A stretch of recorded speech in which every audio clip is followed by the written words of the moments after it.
बिस्मिल्लाहिर्रहमानिर्रहीम। अस्सलाम वालेकुम नाज़रीन, प्रोग्राम सिटी एट 10 में मैं हूँ आपकी मेज़बान अना यूसुफ। सेहत के मामलात बहुत सेंसिटिव होते हैं, नाजुक होते हैं, लेकिन सेहत मामलात में अगर हुकूमत जो है वो वक्तन फ़वक्तन इनिशिएटिव लेती रहे, गरीब आवाम का मैं इसलिए नाम ले रही हूँ गरीब आवाम, क्योंकि आवाम बिलबिला रही है, आवाम परेशान है, आवाम सेहत सहूलियात की वजह से दुख होता है। सरकारी अस्पतालों में नो डाउट सहूलियात हैं, लेकिन रश बहुत ज़्यादा है, आवाम की तवक्कुआत बहुत ज़्यादा हैं।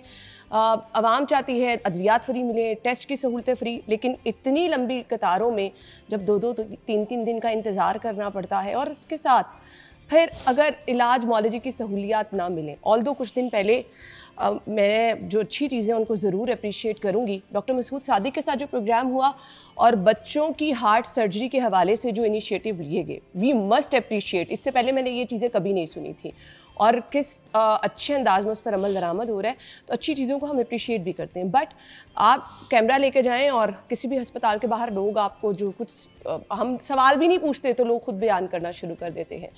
अब इस पे क्या किया जा सकता है? हुकूमती इक़दामात, हेल्थ डिपार्टमेंट में फ्री अद्वियात, फ्री टेस्ट की सहूलत, और फिर एक टाइम पे बड़े अच्छे तरीके से हेपेटाइटिस की अद्वियात, कैंसर के अद्वियात मरीज़ों के घर पहुंच रही थी। अब क्वेश्चन मार्क है, लोग शिकायत कर रहे हैं, ऐसा क्यों है? इस पे भी बात करेंगे और इसके साथ साथ basic health unit, clinic on wheel जो इनिशिएटिव लिए गए, अब इन चीज़ों पे फॉलो अप अगर ना होता रहे तो लोगों को सहूलियात उस तरह से नहीं पहुंचती हैं। लाहौर के अलावा दूसरे शहरों में हस्पतालों की सूरत हाल वो भी डिस्कस करेंगे। हमारे साथ सूबाई वज़ीर सेहत और आबादी पंजाब ख्वाजा इमरान नज़ीर साहब मौजूद हैं, अपने प्रोग्राम में खुश आमदीद कहेंगे। अस्सलाम वालेकुम ख्वाजा साहब, ठीक ठाक हैं आप? ख्वाजा साहब, काफ़ी सेंसिटिव जिम्मेदारी है और बड़ी जिम्मेदारी भी है। नो डाउट इक़दामात होते भी रहें, कहीं पे एक दिन के लिए भी स्टॉप लग जाए तो बहुत सारे सवालात आ जाते हैं, तो समझते हैं कि वो सवालात लोगों का राइट है। बिस्मिल्लाह। फ़र्स्ट ऑफ़ ऑल तो आप लोगों का बड़ा शुक्रिया, आपने बड़े लंबे अरसे के बाद मुझे आज जो है वो तलब किया है। गो कि मेरी ख्वाहिश होती है कि मैं सिटी एट 10 पे आया करूँ, लोगों के साथ अपना पॉइंट ऑफ व्यू शेयर किया करूँ, लेकिन मेरी सबसे पहले आपसे बाज़ाब्ता रिक्वेस्ट है कि प्लीज़ मुझे ज़रूर बुलाएं। सर इंशाल्लाह आपको बुलाते रहेंगे हम। नंबर 2 बात यह है कि देखें, इसमें कोई दो राय नहीं है, आप अभी अपने जो अपना इंट्रो दिया उसमें बेहतरीन बात की है कि सरकारी अस्पताल, मैं चैलेंज करके कहता हूँ कि सरकारी अस्पतालों का जो HR है वो दी बेस्ट है, सरकारी अस्पतालों की फैसिलिटीज़ दी बेस्ट हैं, लेकिन सबसे बड़ी जो प्रॉब्लम है सरकारी अस्पताल में, जो कि एक गरीब, एक आम आदमी मजबूरन उसको फेस करता है और एक वेल ऑफ शख्स जो है वो नहीं चाहता कि मैं इस प्रॉब्लम को फेस करूं, वो उन सरकारी अस्पतालों का हद से ज़्यादा रश है। उसकी बुनियादी वजह ये भी है कि थोड़ी सी हमारे लोगों में अवेयरनेस की कमी है। देखिए, नज़ला, खांसी, ज़ुकाम, बुखार, इस पेशेंट को अस्पताल में फौरी नहीं जाना चाहिए, नहीं जाना चाहिए, एग्री। इन्हें अपने प्रॉपर नज़दीकी GP के पास जाना चाहिए, और उसके बाद जिस तरह मुख्तलिफ ममालिक में होता है कि स्टेप बाय स्टेप रेफरल किया जाता है अस्पतालों में, जी जी। आप डायरेक्टली उस तरह नहीं जाते, लेकिन यहाँ कल्चर ये है कि जब मर्जी जो उसका जो दिल करेगा वो चले जाएगा, क्योंकि लोगों को लगता है कि चले हमें जाना चाहिए, और लोगों के लिए पनाहगाह के तौर पे भी सरकारी अस्पताल ही है मादरत के साथ। तो जहाँ तक आप इस बात का ताल्लुक़ है कि आपने ये कहा कि अद्वियात की फ़राहमी और दीगर चीज़ें अगर एक दिन के लिए भी उनमें गैप आ जाए, आप दिन की बात करती हैं, मैं कहता हूँ अगर 1 घंटे का भी गैप आ जाए तो ये एक बहुत मुश्किल मरहला जो है वो हो जाता है, और इसीलिए कोशिश ये की जाती है कि इसको हर वक्त कंटिन्यूटी से चलाया जाए। और हेल्थ जो है वो एक 24/7 इशू है। फॉर एग्जाम्पल, अगर ईद की छुट्टियाँ हैं तो अल्लाह ना करे किसी को हार्ट अटैक होता है तो दिल ये थोड़ी पूछता है कि आज छुट्टियाँ नहीं हैं, छुट्टियों के बाद आपको अटैक करवा लेंगे, तो भाई ये तो किसी वक्त भी कोई मामला हो सकता है। तो इसलिए अक्सर हम कहा करते हैं आपस में जब बात करते हैं हेल्थ के लोग कि यार हम ना पुलिस में भर्ती हुए हैं, क्योंकि महकमा पुलिस भी एक ऐसा इदारा है रेस्क्यू 1122 की तरह के, जहाँ किसी वक्त भी अलार्म बेल जो है वो बज जाती है। तो इन तमाम ज़मीनी हक़ाइक़ को सामने रखते हुए अपनी पॉलिसीज़ बनानी होती है। और मोहतरमा चीफ़ मिनिस्टर साहबा मरियम नवाज़ शरीफ साहबा ने जब ओथ लिया था, मैं हमेशा ये बात कहता हूँ, तो उन्होंने ये कहा था कि हेल्थ और एजुकेशन मेरी टॉप प्रायोरिटी है। और आज भी आप देखें कि हेल्थ को इन तमाम नामसाइद हालात के बावजूद, फाइनेंशियल क्रंच के बावजूद, हेल्थ के प्रोजेक्ट उन्होंने टॉप फोकस करके रखे। आप अगर उनके पिछले 2-2.5 साल की हम बात करें, जो उनका टेन्योर था, क्लिनिक ऑन व्हील्स उन्होंने मैदान में उतारा, जो आज तक 2.5 करोड़ से ज़्यादा लोगों को उनके घरों की दहलीज पर इलाज दे चुका है। लेकिन जब क्लिनिक ऑन व्हील किसी का मोहल्ले में जाता है तो किसी को नज़ला है, खांसी है, जुकाम है, बुखार है, यहाँ कुछ भी नहीं है, वो चेकअप कराना चाहता है तो वो फैसिलिटी उसको अवेलेबल होती है जी। इसी तरह से मोबाइल फील्ड हॉस्पिटल्स हैं। इसी तरह से हमारा जो नया प्रोग्राम अब हम लेकर आए हैं, मैं चूँकि ये सारी चीज़ें जो मैं शेयर कर रहा हूँ आपसे, हेल्थ के 2 महकमे हैं, एक सेहतोबादी है जिसको मैं डील करता हूँ और एक स्पेशलाइज हेल्थ केयर है जो जिन्ना अस्पताल, मी हॉस्पिटल, गंगाराम हॉस्पिटल, ये सलमान रफ़ीक साहब की मिनिस्ट्री के अंडर आते हैं, इसको वो डील करते हैं। अक्सर लोग इस मिक्स कर देते हैं और मेरे पास जब शिकायतें आ रही होती हैं तो अक्सर टीचिंग अस्पतालों की आ रही होती हैं तो मैं बहरहाल वो कन्वे करता हूँ, लेकिन वो मेरा बेसिकली डोमेन नहीं है। तो हम चाह ये रहे हैं, चीफ मिनिस्टर चाह ये रही हैं कि एक तो लोग बीमार होते हैं तो उनका इलाज कराना बहुत ज़रूरी है, लेकिन जो बुनियादी बात है कि लोगों को बीमारी से ही बचाना कितना प्रिवेंशन पे बात करनी है। तो जब तक हम प्रिवेंशन को ज़्यादा फोकस नहीं करेंगे, उसके ऊपर अपने बजट की एलोकेशन ज़्यादा नहीं करेंगे और जब तक हम अपनी पॉलिसी को इस तरह से अडॉप्ट नहीं करेंगे कि हमें मरीज़ को मरीज़ बनने से पहले बचाना है, मर्ज़ पर काम करना है, तो मर्ज़ पर काम करने के लिए चीफ मिनिस्टर साहबा ने हमें जो है वो एक बेहतरीन प्रोग्राम जो है वो दिया है जिसको कम्युनिटी हेल्थ इंस्पेक्टर्स का प्रोग्राम कहते हैं। शायद आपके घर में भी वो बच्चियाँ, वो बेटियाँ आई हों, वो आएंगी, वो लोगों के घरों में जा रही हैं। पूरे पंजाब में इस वक्त ये काम जारी है और वो जाती हैं और जाकर आपसे आपके घर का सर्वे करती हैं और आपके घर को और आपके तमाम अफराद को रजिस्टर करती हैं। मैं आपके चैनल के तवज्जो से कहना चाहता हूँ कि बिल्कुल ना घबराएं उनसे, उन्हें अच्छे तरीके से बैठाएं क्योंकि वो आधा पौने घंटे का प्रोसेस होता है। वो आपको ID कार्ड मांगेंगी, आपसे सारे सवालात करेंगी और इस पर ये मतलब ना लीजिएगा कि वो कोई FPR से आई हैं। अगर उनके सवालात आपको ऐसे लगें कि आपके घर में AC है या नहीं है, पंखा है या नहीं है, वॉशरूम की क्या कंडीशन है, देखिए शहरों में तो ये चीज़ें इतना मैटर नहीं करती। जी बिल्कुल। बेसिकली हमने क्वेश्चनर डिज़ाइन किए हुए हैं, ज़्यादातर आबादी चूँकि रूरल एरिया से बिलोंग करती है तो ये बहुत ज़रूरी है कि उनके घर का लाइफस्टाइल कैसा है, ताकि उसके मुताबिक उनकी सेहत का प्रोफाइल जो है उसको बनाया जा सके। तो हम अब तमाम जो तकरीबन 60,000 के करीब कम्युनिटी हेल्थ इंस्पेक्टर्स होंगी जो एक एक गली, एक एक कूचा में जाया करेंगी। हर घर जियो टैगिंग पर उनके रिकॉर्ड में टैग होगा और जो नई बर्थ होगी या खुदा ना खास्ता कोई डेथ होगी वो भी उनके पास सबसे पहले नोट होगी। किसी की नई बर्थ होती है उसको वैक्सीनेशन कराना, उस बच्चे को बर्थ डोज दिलवाना, उसके सारे लवाजमात पूरे करना वो उन बच्चियों की जिम्मेदारी होगी। इसी तरह जो प्रेग्नेंट वुमेन्स हैं इनकी सेहत का ख्याल करना, इनके तमाम प्रोसीजर्स का ख्याल करना इन बच्चियों की जिम्मेदारी होगी और तमाम हेल्थ के मामलात अल्लाह के फजल से ये बच्चियां जो है इनसे गुजर कर आगे जाएंगे। फिर जिसको जहां रेफरल चाहिए होगा स्टेप 1, स्टेप 2, स्टेप 3, स्टेप 4 इस तरह से डिज़ाइन किया गया है कि डायरेक्टली अस्पतालों में रश करने की बजाय कम्युनिटी हेल्थ इंस्पेक्टर्स के थ्रू होते हुए जो है वो आप बेसिक हेल्थ यूनिट पे जाएं। बेसिक हेल्थ यूनिट से अगर आपको अगले स्टेप की ज़रूरत होगी तो आपको RHC भी आज भेजा जाएगा। अगर RHC के बाद आपको THU की ज़रूरत होगी तो फिर THU। लेकिन ख्वाजा साहब सवालात ये ना जहाँ जहाँ रेफर किया जाएगा, हमें तो ये पता चलता था बेसिक हेल्थ यूनिट होते थे, डॉक्टर ही मौजूद नहीं होते थे, फिर किस तरह इंश्योर किया जाएगा कि जिधर लेकर जा रहे हैं। बिल्कुल आपने ठीक कहा, ये बहुत बड़ा दुख था हमारा कि जब हम शबाशी साहब के दौर में, आपको पता है कि 1.5 साल में हेल्थ का वज़ीर रहा हूँ, तो हमने उस वक्त बड़ी मेहनत करके स्पेशलाइज हेल्थ केयर के साथ मिलकर सेंट्रल इंडक्शन पॉलिसी बनाई कि जिसने FCPS करना है वो पहले 6 माह BHU पे काम करे और अपने मार्क्स ले ले और उसके बाद वो जाकर अपना स्पेशलाइजेशन कर ले, क्योंकि अदरवाइज़ तो जो BHUs थे उनकी हालत ऐसी थी, लोग जाते नहीं थे और डॉक्टर्स भी बाज़ दफ़ा बजा कहते थे कि जी इतने बुरे हाल में हम कैसे जाकर रह सकते हैं, दूर दराज इलाकों में BHUs हैं। तो जब वो सेंट्रल इंडक्शन पॉलिसी लेकर आए तो अपने मार्क्स के लिए उन्होंने सेक्रीफाइस किया और वो 6 माह के लिए जाते थे। सही। और हमारे पास जो ऑक्यूपेंसी थी वो नील हो गई, यानी नील से मुराद ऑक्यूपेंसी फुल हो गई। ठीक है। और 101% BHU जो है वो ऑक्यूपाइड हो गए, यानी 100% को भी क्रॉस कर गए। ग्रेट। स्पेयर लोग आ गए हमारे पास, लेकिन जैसे ही उनके 6 माह पूरे होते थे वो एक लम्हा नहीं लगाते थे और कहते थे कि बस अब हमें जाए। तो जब हमने ये देखा तो फिर हमने इस पॉलिसी को चेंज किया। आज चीफ मिनिस्टर साहबा मरियम नवाज शरीफ साहबा जो पॉलिसी लेकर आई हैं, हमने तमाम बेसिक हेल्थ यूनिट्स को आउटसोर्स कर दिया।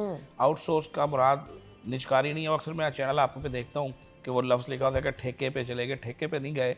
ठेके वाला लफ्ज़ जो है ना वो बड़ा ज़रा थोड़ा मायूब से लगता है। एक डॉक्टर जो है एज एंटरप्रेन्योर उस पर काम कर रहा है। हमने एक डॉक्टर को ये मौका दिया है कि अगर आप अपना प्राइवेट क्लिनिक खोलते और अपने पेशेंट को बड़े अच्छे तरीके से देखते, आपको पता होता कि मेरा पेशेंट है, आप उससे शफकत भी करते, उसकी बात भी सुनते, अखलाक से बात करते, मोहब्बत से बात करते। सेम वही सेटअप हमने उन BHUs पे दे दिया। पहले चीफ मिनिस्टर साहब ने क्या किया कि उन BHUs को जो गंदी हालत में थे state of the art buildings में कन्वर्ट किया। उनकी रिवैम्पिंग हुई, और रिवैम्पिंग के नतीजे में अगर मैं आपको शेयर कर सकूं आफ्टर और बिफोर पिक्चर, तो एक 180 डिग्री का इनकलाब है ठीक है। कि आप खुद हैरान होंगे कि क्या वाकई हम पाकिस्तान में हैं। वो आपको ऐसे लगेगा जैसे आप कोई यूरोप अमेरिका के बेसिक हेल्थ यूनिट्स में आ गए, इतनी अच्छी बिल्डिंग्स बन गई हैं। अब बिल्डिंग्स खाली बन जाने से तो निज़ाम नहीं चलता, निज़ाम चलता है बंदों से। बिल्कुल। तो क्वेश्चन बहुत बड़ा ये था कि बंदे जो हैं वो पुराने वाले रखे जाएं या नए लोगों को हायर करने का चांस दिया जाए। गो कि मुझे हर जमहूरियत है, आपको इख्तिलाफ राय का हक़ है। मेरा इख्तिलाफ ये था कि नहीं, हम अपने पुराने बंदों को इन डॉक्टर्स के मातहत करें और उनसे काम लें, लेकिन मेजॉरिटी की जो राय आई उसमें मेरी राय की है जो है वो डेफिनेटली मेरी सिंगल राय थी, मेजॉरिटी की राय जो थी वो ठीक है। अक्सरियत की राय थी कि डॉक्टर्स को ये चांस दिया जाए कि इन लोगों को जो स्टाफ हायर करना है वो टीम वो डॉक्टर अपनी बनाए। मर्जी से हायर ठीक करे। है। तो डॉक्टर ने स्टाफ अपनी मर्जी से हायर किया, जिसमें बहुत सारे पुराने लोग ही रख लिए गए। ठीक। कोई 70% 75% के करीब पुराने लोग रख लिए गए, लेकिन 25% के करीब लोग जो हैं उनको नुकसान उठाना पड़ा।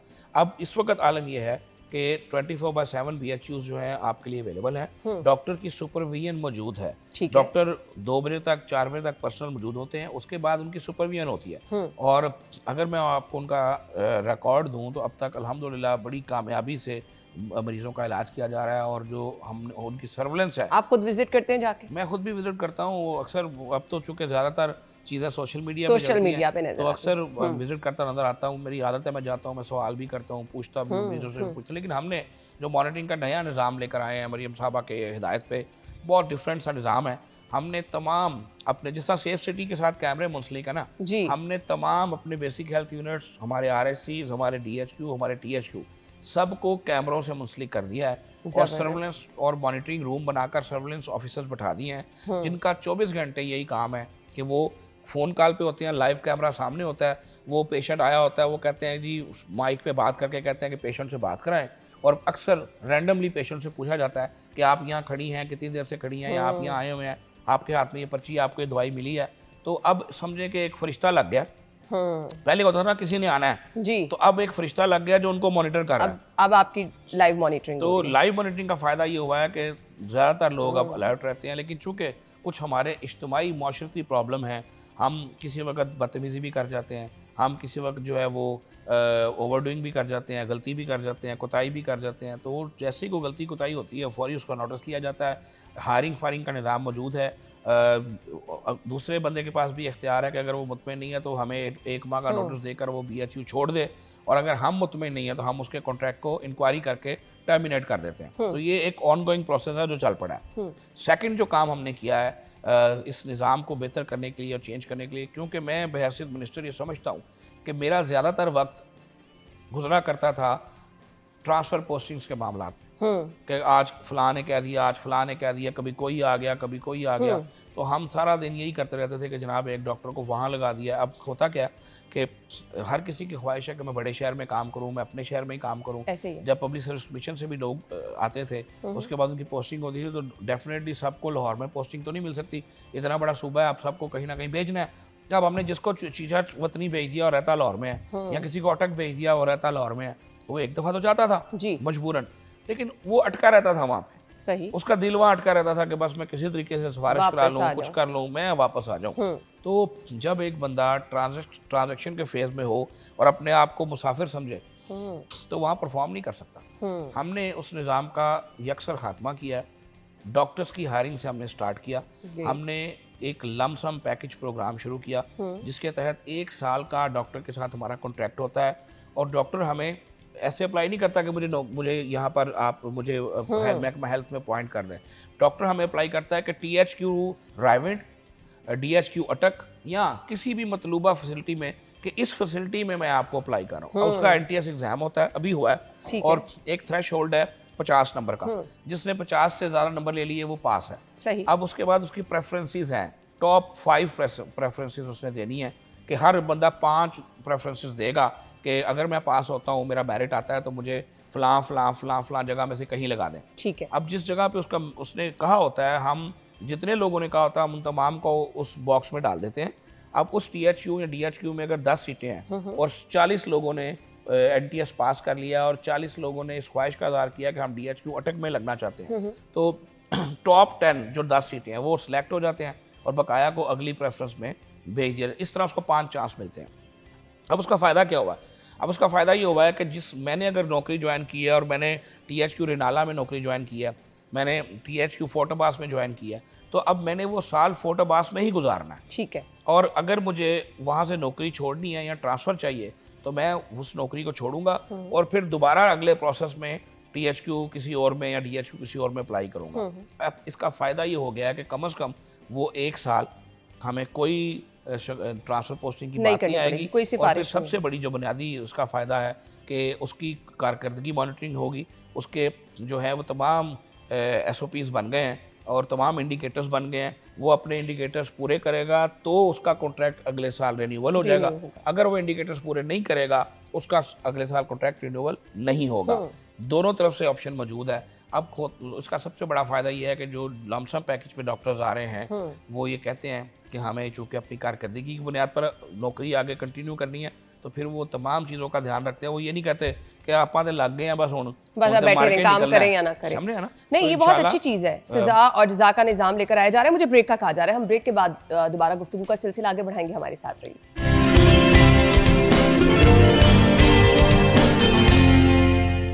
Welcome back once again. गुफ्तगू का सिलसिला आगे बढ़ाएंगे। ख्वाजा इमरान नज़ीर साहब हमारे साथ मौजूद हैं। पोलियो, ये ख्वाब शर्मिंदा ताबीर क्यों नहीं हो सकता? क्यों नहीं हो पा रहा? इतनी बड़ी बड़ी कैंपेन्स चलती हैं लेकिन इन दी एंड हमें 3 माह बाद 6 माह बाद ये पता चलता है कि फिर एक दफ़ा से पोलियो के नमूने जो हैं वो हमारे सामने हैं। फ़लाँ जगह से फिर जो है वो नमूने जो हैं वो आपके सामने आ रहा है कि जी कामयाब मुहिम चली, उसके बावजूद हर सब क्या वजूहात होती हैं? अना देखें, ये आपने बड़ा दुखी सा टॉपिक छेड़ा है। मुझे खुद बड़ी तकलीफ़ होती है कि पूरी दुनिया में हम में से हर किसी की ख्वाहिश है कि हमारा मुल्क सरबुलंद हो। बिल्कुल, ठीक है ना? तो जब हम देखते हैं कि पूरी दुनिया में कहीं पोलियो नहीं है, सिर्फ पाकिस्तान और अफगानिस्तान में रह गए हैं, तो हम क्यों रह गए हैं भाई? हमें तो मैं नहीं समझता कि हमें रह जाना चाहिए था। लेकिन हमने एक तो इसको एज अ चैलेंज नहीं लिया था। लेकिन आप यकीन करें कि पिछले 2-2.5 बरस इस पर बड़ा काम हुआ। दोबारा जब पोलियो केसेस आए तो मैंने तो कंटेस्ट भी किया।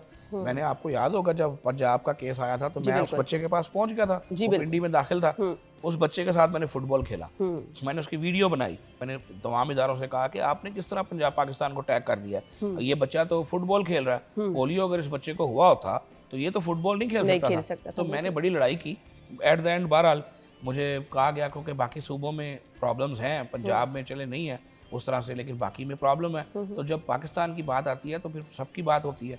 तो इसलिए मुझे फिर प्राइम मिनिस्टर साहब की तरफ से भी यही कहा गया कि भाई आप प्लीज़ थोड़ा गुस्सा ना करें और कोऑपरेट करें इनके साथ। तो हमने फिर जनाब सर तस्लीम खम कर दिया, लेकिन मेरी चीफ मिनिस्टर ने मेरा पूरा साथ दिया। ये इसमें मैं कहना चाहता हूँ कि उन्होंने डट के साथ दिया। उन्होंने कहा बिल्कुल तुम ठीक बात कर रहे हो।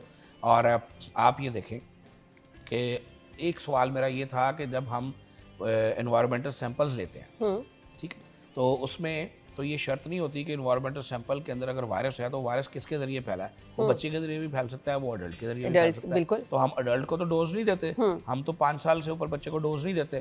तो फिर जब तक आप अडल्ट को ट्रीट नहीं करेंगे, आपके इन्वायरमेंटल सैंपल जो है वो तो पॉजिटिव रहेंगे। मुझे आज ये भी कहना है कि क्या ये हेल्थ वर्कर्स का ही जो है वो फ़र्ज़ है कि वो सबके बच्चों को जाके पोलियो के ड्रॉप पिलाएं, एक एक घर का दरवाज़ा नॉक करें, स्पेशल कैंपेन्स करें? क्यों? वाई? इतना ज़्यादा एक्स्ट्रा जो खर्च होता है ये क्यों होता है? क्या मेरी बजाते शहरी कोई रिस्पॉन्सिबिलिटी नहीं है? या एज अ बाप मेरा कोई फ़र्ज़ नहीं है? अगर मैं अपने बच्चे को अल्लाह के फजल से जो अल्लाह मुझे देता है और उसको मैं पढ़ाता हूँ लिखाता हूँ, तो क्या ये मेरी रिस्पॉन्सिबिलिटी नहीं होनी चाहिए कि मैं खुद से उसको अपने करीबी सेहत के मरकज़ पर लेके जाऊँ? हाँ, अगर वहाँ वैक्सीन अवेलेबल ना हो तो हुकूमत का कसूर है। जब वैक्सीन अवेलेबल है, हर चीज़ अवेलेबल है, फिर भी हमें ही लोगों के घरों पे जाना पड़ता है। लोगों को भी अपनी जिम्मेदारी का एहसास करना होगा। और आज भी जब रिफ्यूजल केसेस आते हैं, बिल्कुल सोचे ना, एक बंदा कहता नहीं मैंने नहीं लगवानी, कोई लॉजिक नहीं, कोई वजह नहीं, क्या है जी, और जनाब ये तो बांझपन कर देगी। और भाई पाकिस्तान की आबादी दर बढ़ती जा रही है, सालों से लोग पोलियो ड्रॉप पी रहे हैं। अगर इतना ही बांझपन करती होती तो हमारी आबादी तो ना बढ़ती। बिल्कुल ऐसे ही। तो कहने का मकसद है कि ये कलेक्टिव एफर्ट होती है। जब तक लोग अपनी जिम्मेदारी का एहसास नहीं करेंगे, जब तक लोग खुद से इसके अंदर शामिल नहीं होंगे, ये खतरा हमेशा तलवार की तरह लड़ता रहेगा। हमने लाहौर में जब मैंने ये बात की थी तो मैं यहाँ पर स्पेशल शुक्रगुजार हूँ चीफ सेक्रेटरी पंजाब का अपनी सेक्रेटरी हेल्थ नादिया साकिब का भी, उन्होंने भी इस पे मेरा पूरा साथ दिया। हमने अडल्ट डोज जो है वो मुतारिक फरमाई और एक इंजेक्टेबल डोज जो थी, जी आपको शायद बिल्कुल, याद जी होगा बिल्कुल। कि 15 साल तक के बच्चों को जी। वो डोज स्पेशल कैंपेन पे लगी। और उसके बाद जब उस पायलट का रिजल्ट देखा गया तो बहुत हैरत अंगेज तौर पे पॉजिटिव रिजल्ट था। अब हम उसको लेकर आगे चल रहे हैं। अब सिंध भी उसको रेप्लिका कर रहा है, अब केपी भी उसको रेप्लिका कर रहा है और बलूचिस्तान भी उसको रेप्लिका कर रहा है। और मुझे उम्मीद है इंशाल्लाह अल्लाह के फजल से हम इस अफरियत से, इस दियो से बहुत जल्द जान छुड़ाएंगे। इंशाल्लाह ये 3 महीने के बाद अब क्या ये कंटिन्यू रहेगा सिलसिला के? इंशाल्लाह। ओके। देखें, बात ये है कि जब इन्वायरमेंटल सैंपल्स जो हैं वो नेगेटिव रहे मुसलसल, तो इसका मतलब ये है कि आपके सूबे में, और सबसे बड़ी बात ये है, जो पहले इन्वायरमेंटल सैंपल एक वक्त ऐसा भी आ गया था कि उसका जो सोर्स था, पहले होता था कि उसका सोर्स क्या है जी, केपी है, कराची है, ठीक है।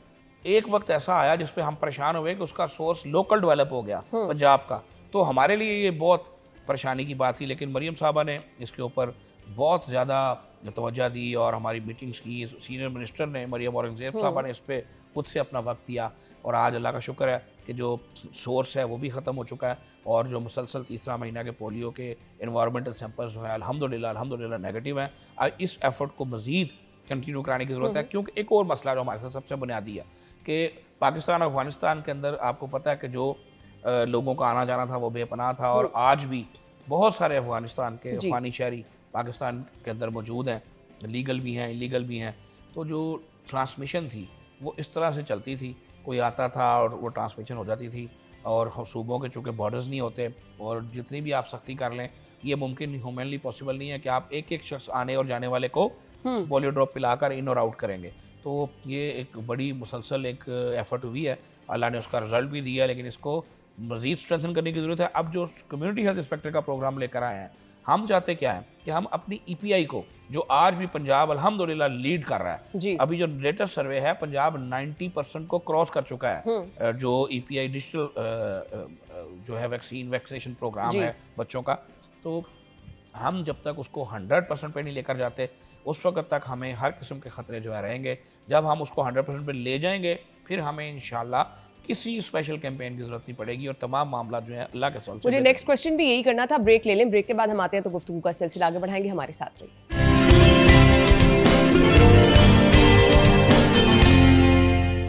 Welcome back once again. अब ब्रेक से पहले ख्वाजा साहब ने बात की जी हिफाजती टीकों का प्रोग्राम, और हिफाजती टीकों का प्रोग्राम यहाँ पे तो हम देख रहे हैं बहुत अच्छे तरीके से चल रहा है दूर दराज शहरों में। ख्वाजा साहब चैलेंज है, लोग लगवाते हैं? देखें, जो मैंने आपसे भी जो अर्ज़ किया ना कि हमारा EPI प्रोग्राम जो है वो डिजिटल प्रोग्राम है, पूरा मैकेनिज़्म है, हर चीज़ जो है वो उसमें टैग होती है। हमने अपने तमाम हेल्थ फैसिलिटीज़ पे, इवन कम्युनिटी के अंदर हमने इन तमाम चीज़ों को लॉन्च किया हुआ है। और जब भी कोई नई बर्थ होती है उसकी बर्थ डोज से लेके उसके तमाम प्रोसीजर तक तमाम चीज़ों को डिजिटलाइज करके मैप किया जाता है। और हमने जो कहा है आपको कि जो मैक्स का सर्वे है, लेटेस्ट सर्वेज हैं, उसमें पंजाब 90% प्लस पे है अल्हम्दुलिल्लाह। यानी अब सिर्फ हमारा आखिरी 10% की लड़ाई रह गई है, और उसके लिए जो हम कम्युनिटी हेल्थ इंस्पेक्टर का प्रोग्राम ले आए हैं।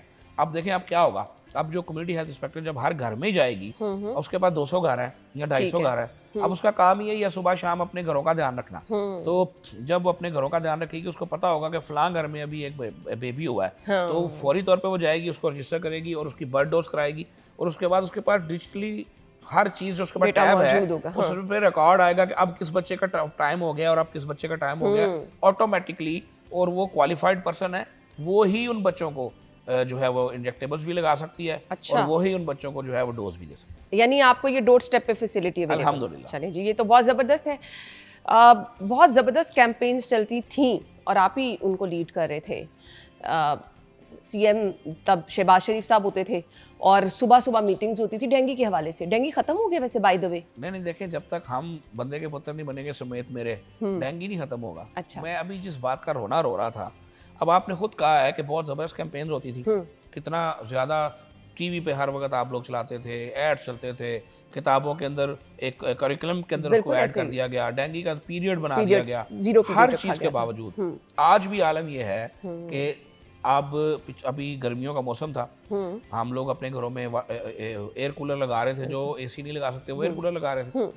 अब चूँकि बरसात आ गई, जब बरसात आती है तो एयर कूलर लोग इस्तेमाल नहीं करते। जी बिल्कुल ऐसे ही है। ठीक है ना। तो जब सितंबर आता है तो आहिस्ता आहिस्ता वेदर फिर बेसिकली जाना शुरू हो जाता है। हम में से बहुत सारे क्या करते हैं कि उनको अच्छी तरह से पानी उसका निकालते हैं, उसको खुश्क करते हैं और उसको कहते हैं कि लो जी अब अगले साल के लिए तैयारी करेंगे। और अक्सर क्या करते हैं कि पानी जो उसके अंदर पड़ा था वैसे ही पड़ा रहता है। अब डेंगू का प्रॉब्लम ये है कि अब डेंगू का सीजन स्टार्ट हो गया समझे। अब अगर एक चम्मच के बराबर पानी भी अगर 4 दिन 5 दिन पड़ा रहेगा तो उसमें डेंगू लार्वे के आने का बहुत ज़्यादा चांस है। तो अक्सर लोगों के घरों के एयर कूलर के अंदर जहाँ पानी इकट्ठा हुआ होता है, डेंगू लार्वा आ चुका होता है, उनको पता नहीं होता, वो वहीं से मच्छर बनता है, फिर सबसे पहले उसी घर वाले को काटता है। ऐसे ही है, ये भी मैं आपको बताऊं, लेकिन हमें इसका कोई एहसास नहीं। आज हमारे सेंट्री पेट्रोल जब घर का दरवाजा नॉक करते हैं तो अक्सर लोग उनसे लड़ पड़ते हैं, वो तुसी की आ जाते हो भी बार बार, वो आप क्या आके चेक करते हैं। तो भाई अगर आप अपना घर खुद चेक कर लें तो किसी को ना आना पड़े। तो ज़रूरत इस उम्र की है कि हमें वो तमाम एहतियातें जो बड़ी मामूली हैं कि आपके घर के अंदर कहीं को पानी तो नहीं इकट्ठा हुआ, आपके घर के अंदर कोई पुराना टायर तो नहीं पड़ा हुआ जिसको आपने तलफ नहीं किया, या आपने उसमें रेत नहीं भरी और इस तरह की 4-5 चीज़ें हैं। जंक यार्ड्स हैं और आपके इर्द गिर्द जो है वो दूसरी चीज़ें हैं, कंस्ट्रक्शन साइट्स हैं, कोई घर बना रहा होता है तो डेफिनेटली आपको पता है ना वो पानी इकट्ठा किया होता है उन्होंने। तो इस तरह की साइट्स के ऊपर जो है वो डेंगू मच्छर के आने का चांस बहुत ज़्यादा होता है। तो उसके लिए भी हमें देखें इतना अमला रिक्रूट करना पड़ता है, इतना बड़ा बजट देना पड़ता है। गो कि अब हम जो है वो 9 माह के लिए करते हैं, लेकिन ये भी कोई तरीका तो नहीं है। कोई हमारी जिम्मेदारी भी है या नहीं है, या सब कुछ हुकूमत नहीं करना है। तो सब कुछ हुकूमत नहीं करना है और गालियां भी हुकूमत ने खानी है, हमने कुछ नहीं करना।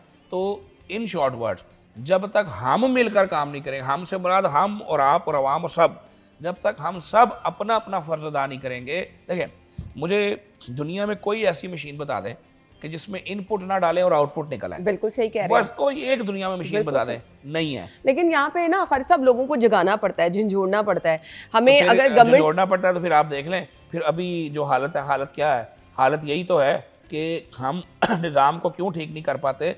निज़ाम हुकूमत से नहीं होता हाली, निज़ाम हाली सरकारी मशीनरी से नहीं होता, निज़ाम अवाम के साथ भी होता है। जब तक अवाम निज़ाम में हिस्सा नहीं लेगी, अवाम शायद ये समझती है कि हाली वोट पाना ही साडा काम है, ठीक है, वो भी जिधर मर्जी अन्य वाह पा दी है, ना सानू कभी पूछा ना किसी और को कभी पूछा। तो कहने का मकसद है कि अवाम को अब एहसास करना होगा कि ये हमें मिलकर काम करना है। इस शऊर की जो बात होती है ना अक्सर, अच्छा उस टाइम पे भी ना सबसे ज्यादा डेंगू लार्वा जो बरामद होता था वो पोश इलाकों में जाके, टाइम नहीं ना होता हमारे पास, मसरूफ पड़े होते हैं। बिल्कुल ऐसे ही है। कहने का मकसद ये है कि ये आजकल जो है ना, किसी में यंगस्टर से पूछूं ना किसी शख्स के बारे में कि आपको क्या मिला, वो कहते हैं शऊर मिल गया। अब शऊर क्या है? शऊर ये समझ लिया गया है कि अना मेरा गिरेबान पकड़ ले तो मैं अना का पकड़ लूँ और हम सवाल करें। ये शऊर नहीं है। शऊर अपने आप को दुरुस्त करने का नाम है कि मैं अपने गिरेबान में झांकूं, मुझ में जो गलतियां हैं मैं उनको ठीक करूं। और फिर वही बात कि कहते हैं यूनियन इज स्ट्रेंथ। जिन कौमों ने तरक्की की है उन कौमों ने अपना रोल प्ले किया है। मैं यूएस में था, 2006 की बात कर रहा हूँ। तो यूएस में मैं एक दिन पार्क में फिर रहा था तो एक खातून जो है वो एक अपना पेट लेके फिर रही थी। मेरे सामने की बात है कि उसके पेट ने जो है वो वहाँ पे वो पोटी वोटी की, तो उस खातून ने अपनी जेब का पर्स खोला, उसमें से टिश्यू निकाला और खुद से उसको उठाया और लेकर चली गई। और मैं उसको देख रहा था। अब पाकिस्तान में को करता है सवाल ही पैदा, रात रोज लेके फिरने के, लो जाओ किसी प्लाट से करा लो या किसी सड़क पे करा लो, घर से बस बाहर ले आते हैं। तो भाई हर शहर वो लोग सिविलाइज हो गए। बिल्कुल। कैसे हो गए? हम उनकी तरक्की देखते हैं, हम उनके जिस तरह वो उनका मुंह लाल है, हम कहते हैं अपना मुंह थप्पड़ मार के लाल कर लें। तो भाई उन वाले काम भी करें ना, जो अल्लाह और उसके रसूल सल्लल्लाहु अलैहि वसल्लम ने जो चीज़ें जिनकी हिदायत की है उनको प्रैक्टिकली उन्होंने अडॉप्ट किया। कलमा नहीं पढ़ा और हमने कलमा पढ़ा लेकिन चीज़ें अडॉप्ट नहीं की। जो कहा है उन्होंने उस पर अमल करने का मतलब है कि आपको इश्क है। अतात का मतलब है, पैरवी का मतलब है कि आपको इश्क है। तो वहाँ देखें क्या होता है। वहाँ सुबह सुबह लोग अपने कामों पे जाते हैं, 6 बजे 5, साढ़े 5, 6 बजे वो ब्रेकफास्ट कर लेते हैं। उसके बाद उनका रात का डिनर भी 6, साढ़े 6 से ऊपर नहीं होता। 7 के ऊपर कोई डिनर का कॉन्सेप्ट नहीं है। और मार्केटें, दुकानें वहाँ 6:30, 7 बजे तक बंद हो चुकी होती हैं। लोग अर्ली राइजर हैं और अर्ली स्लीप करते हैं। यहाँ क्या होता है, यहाँ गाहक ही नहीं आते और दुकानदार होते हैं, वो कहते हैं जनाब सानू 12 बजे तक खोलो, जो गाहक नहीं आते। तो लोग अगर जल्दी आना शुरू हो जाए तो दुकानदार बेचारे को कोई शौक तो नहीं है रात 12 बजे तक बैठे अपनी बिजली खर्च करे, अपने कुछ ना करे, बस आप नेचर को फॉलो करना शुरू कर दें तो बहुत सारे मसाइल आपके। मसला अगर हमें तरक्की चाहिए भाई मुल्क की, हम पासपोर्ट की इज्जत चाहते हैं, हम सब कुछ चाहते हैं, हाँ करना असी कुछ नहीं। और भाई अगर तरक्की करनी है सब ने हिस्सा डालना है, अपने मुल्क का इमेज ठीक करना है। बाहर जाते हैं हम चवले मारते हैं, यहाँ से हमारे गैंग के गैंग जाते हैं जो वहाँ जाके मांगते हैं, हम वहाँ जाके साइबर क्राइम के फ्रॉड कर लेते हैं, 70 हम चीज़ें करते हैं, लोगों से धोखे देते हैं। तो हमें हर बंदे को अपना अपना आप दुरुस्त करना होगा, तो ये मुल्क दुरुस्त होगा। बेशक आपने बिल्कुल ठीक कहा। ब्रेक की तरफ जा रहे हैं जिम, ब्रेक के बाद वापस आते हैं, हमारे साथ रहिए।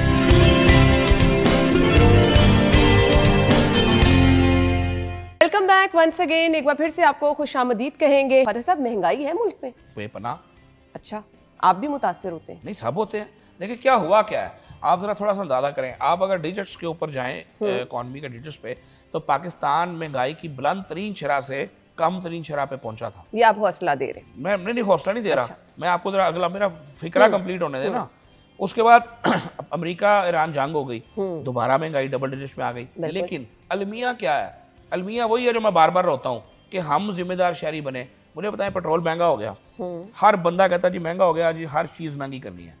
ऐसे ही खुली बात, बिल्कुल ऐसे ही। जब सस्ता होता है कोई भी नहीं करता, कोई नीचे करता है। तो खारिज साहब, यहाँ तो हर एक दिन पेट्रोल महंगा, एक दिन सस्ता। ये तो अब ये पॉलिसी आई है ना। मैं जो इतने साल हम चलते रहे हैं, मुझे एक साहब जो है, मैं नमाज पढ़ के निकला तो उन्होंने मुझे कहा कि सुखा साहब आप बताएं महंगाई का क्या करना है। मैं कहा यार देखें, हम इसमें क्या कर सकते हैं, जंग लड़ी। उन्होंने कहा नहीं देखें ना जी।